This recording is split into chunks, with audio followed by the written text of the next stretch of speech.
Welcome to the C.S. Joseph podcast. I'm your host, C.S. Joseph, and today we have an INFJ related question from the Acolyte members today, and that's what this episode is all about.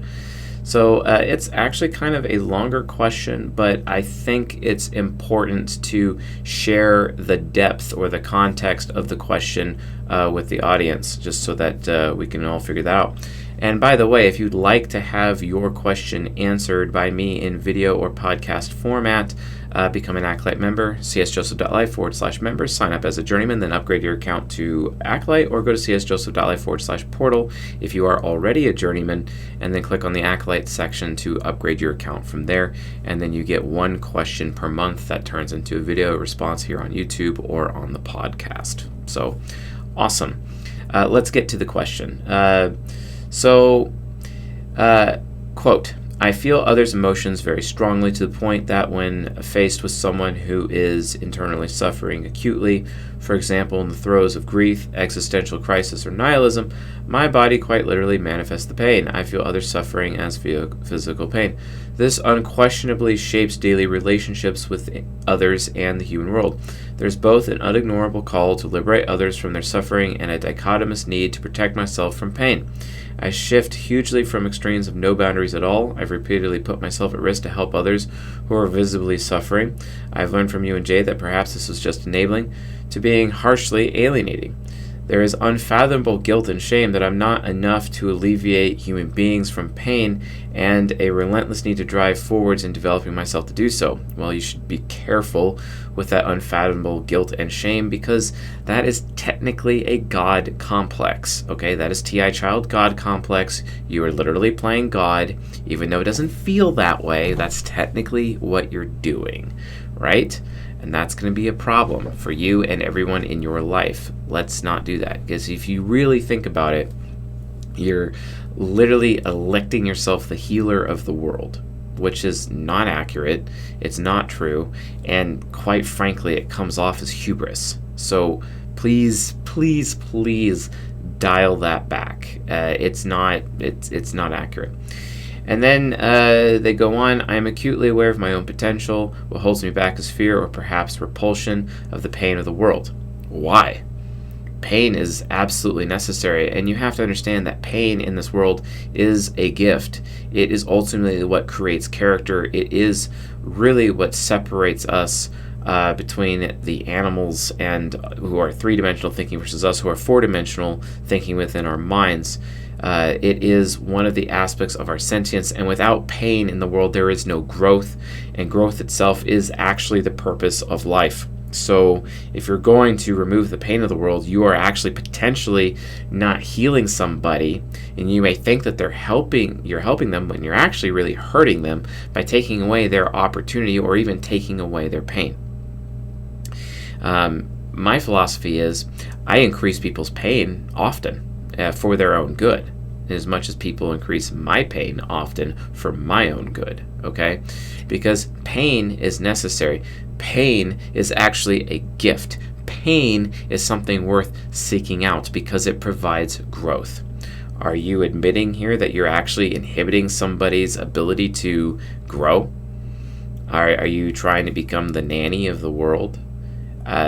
That's not going to make strong men. Do you think masculinity is going to come back? Do you think femininity is going to come back as a result of that? Do you think our children will even have a future if you don't allow the pain of the world to continue? Because, think about it this way. The United States of America, Western society, there is no such thing as masculinity. That's why it will be easily conquered by Eastern society, where masculinity actually is. And it's because there are people out there who are going out of their way to create the nanny state of the Western society with all these, because, the affiliative is all about, saving people from survival of the fittest, whereas survival of the fittest is what makes a society unconquerable, okay? So I would recommend actually allowing the pain in the world to continue, because if you don't, we won't have a future. And you would be, in effect, you want to take pain away from humanity? Well, great, you've just doomed humanity. We will be extinct, okay? Humanity can't handle that. We can't mentally, we can't psychologically handle that. So I think perhaps maybe you shouldn't be repulsed by the pain of the world. You should actually embrace the pain of the world and actually use that to measure people's growth and your growth in your life. The problem is that with your introverted sensing demon, you don't actually keep track of how people have grown or your own growth because you forget, or it's just not that important to you.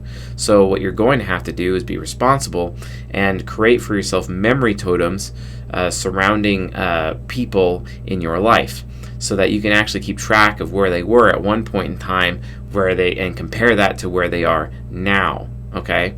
That is how an INFJ can actually be more capable with actually helping people, instead of just by default, oh, the pain of the world is bad, this is bad, this is bad. And it's like, why be afraid of the pain of the world? Why be repulsed by the pain of the world? The pain of the world is absolutely necessary. And again, this goes back to what I was previously saying about TI child God complex. This is literally hubris. This is technically arrogance. And you're being arrogant right now. You might want to let go of that and instead embrace the pain and the suffering of the world, because it is insanely necessary. Without it, we can't even be human.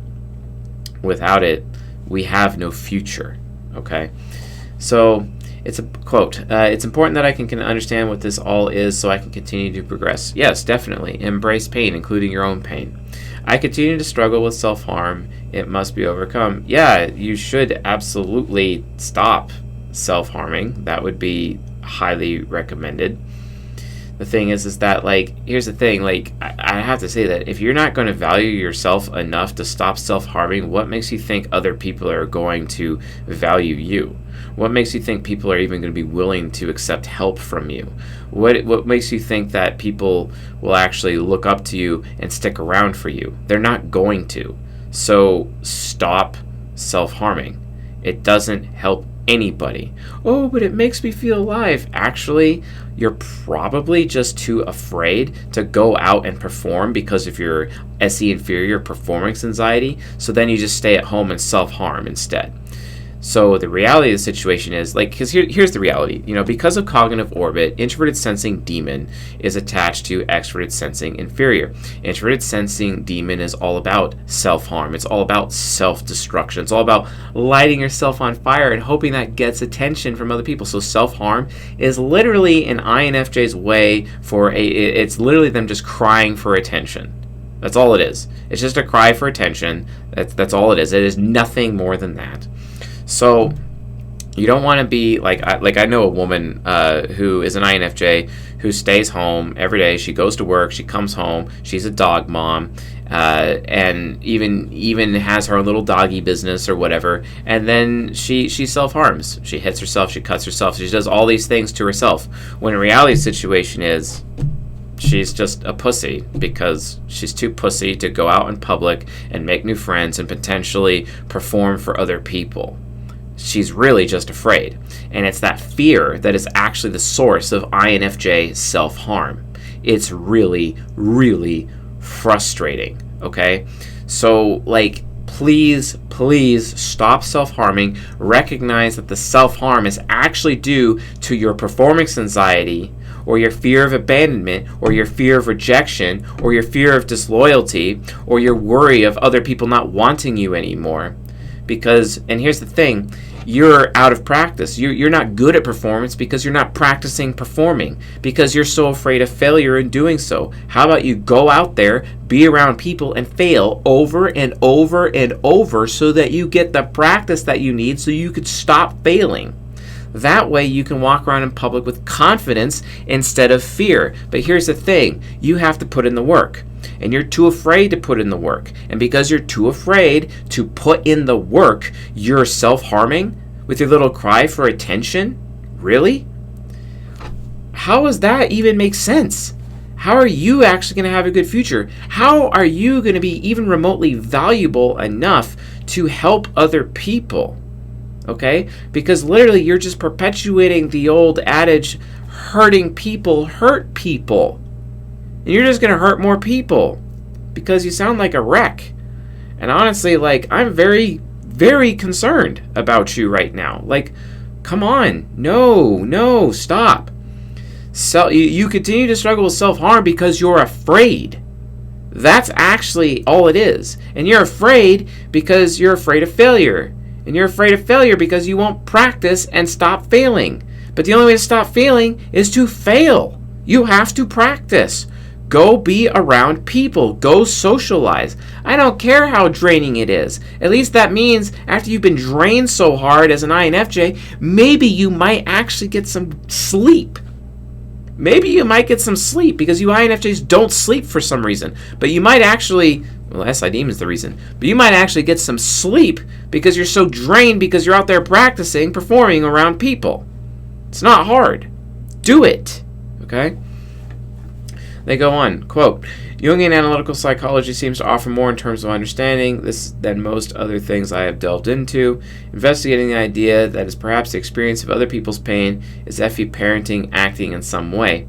No, it's literally your extroverted feeling parent is underdeveloped, and it's really just a mix of TE trickster with your TI child God complex, cognitive looping with NI hero and TI child, while being afraid of failure and having performance anxiety all at the same time. That's actually what's going on. But, you need to learn how to reject people. You need to learn how to get the losers out of your life, okay? Because you're mirroring the losers and you are becoming a loser yourself. And here's the thing, like if you're an INFJ and you're self-harming, I have to say, like, you're basically a loser because you are giving into fear. That's the problem. You need to have courage. And you should be the one who has courage because you have NI Hero, the avatar of courage itself, with the fire of courage that comes from introverted intuition. That is who you actually are. That is your identity. You are a winner in life in that area. But you just want to self-harm? Really? Really? Get out of your house. You're no use to anybody there. Go make yourself useful. Go volunteer. At least do something. It's like what Jesus said in the New Testament regarding the parable of the talents, right? What happened to the guy who put the talent he was given into the ground? Well, bad things happened to that guy. But the guy who actually went and invested it and made a bunch of, a bunch of profit, he was heavily rewarded. And everything that was given to the man who put everything into the ground was taken away from him and given to the guy who was the top performer. You see what I'm saying? But you have to be willing to fail. And your fear of failure is leading to self-harm. That's the actual problem here. All right, now we actually get to this person's question. Quote, my question is this something that you recognize in FE parent? No. And if so, do you have any thoughts on how an INFJ can transcend the challenges of that in order to develop towards their purpose? Okay, you want to develop towards your purpose? Stop being afraid. Stop having your TI child God complex. You are not God. Let go of the hubris. Accept the fact that you're a poor performer. No one actually wants you. No one likes you. Okay, you need to accept these things. And after accepting that, then you can begin the path to building yourself up. You can build yourself and become something so much more, okay? All you have to do is stop comparing yourself to other people and compare yourself to just yourself. Your TE trickster only has enough comparison capability to compare one thing at a time. Okay? Just one thing at a time. And the only thing you should be comparing is yourself to yourself. You have to make sure that you look backwards to at least yesterday and be like, okay, am I better than I was yesterday? Yes or no? And if you were, great. That's all you have to do. You just have to race yourself. You just have to be better with it. All right? That's it. That's the reality. That's how you transcend these challenges. Let go of your performance anxiety. Let go of your fear of failure. Let go of your God complex, right?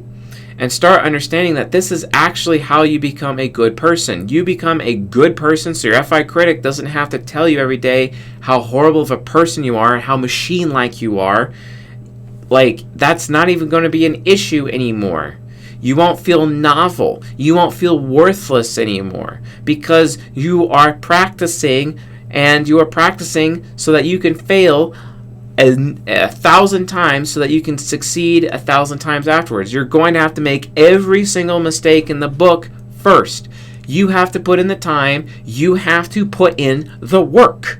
It's that simple.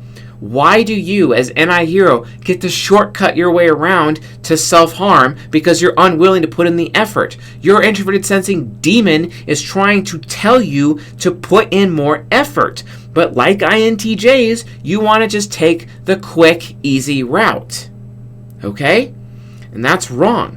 And yeah, you may not know which path to walk. That's okay. Walk a path until you fail, then start a different path until you don't fail. It's not hard. Or focus on one path and fail 1,000 times until you get it right. That's literally how life works for an INFJ. And it is arrogant for any INFJ to think that they don't have to do that. Every single INFJ has to put in that much effort, to the point where an INFJ has to realize that via their SI demon, they have to work harder than anyone else on the entire earth. I recommend you no longer be in denial of that and instead move forward in your life so that you are putting in the work. So the answer to the question is put in the work. That is how you transcend the challenges so that you can develop towards your purpose. So anyway, folks, I think I've answered that question and beat this dead horse pretty well. Thanks for watching and listening, and I'll see you guys tonight.